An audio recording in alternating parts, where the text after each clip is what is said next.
Huntsville, Alabama, President Trump has some advice for National Football League owners: fire players who kneel during the national anthem. He is also encouraging fans to walk out in protest. And the president is bemoaning what he describes as a decline in violence in the sport.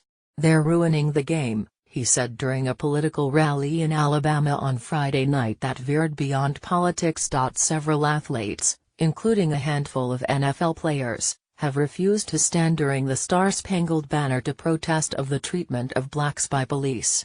Quarterback Colin Kaepernick, who started the trend last year when he played for the San Francisco 49ers, hasn't been signed by an NFL team for this season. Mr. Trump, who once owned the New Jersey Generals of the U.S. Football League, says those players are disrespecting the American flag and deserve to lose their jobs. "That's a total disrespect of our heritage. That's a total disrespect of everything that we stand for," Mr. Trump said, encouraging owners to act. "Wouldn't you love to see one of these NFL owners, when somebody disrespects our flag, you'd say, 'Get that son of a bitch off the field right now. Out. He is fired,'" Mr. Trump said to loud applause. Mr. Trump also predicted that any owner who followed the presidential encouragement would become the most popular person in this country, at least for a week. Mr. Trump, who was in Alabama campaigning for Senator Luther Strange, also blamed a drop in NFL ratings on the nation's interest in yours truly, as well as what he contended was a decline in violence in the game. He said players are being thrown out for aggressive tackles, and it's not the same game. Over the past several seasons, the NFL and college football have increased penalties and enforcement for illegal hits to the head and for hitting defenseless players.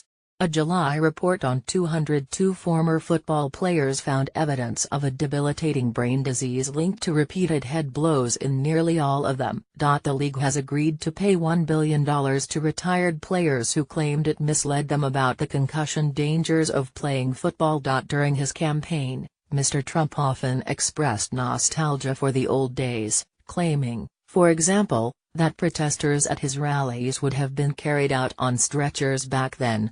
He recently suggested police officers should be rougher with criminals and shouldn't protect their heads when pushing them into squad cars. It's also not the first time he's raised the kneeling issue.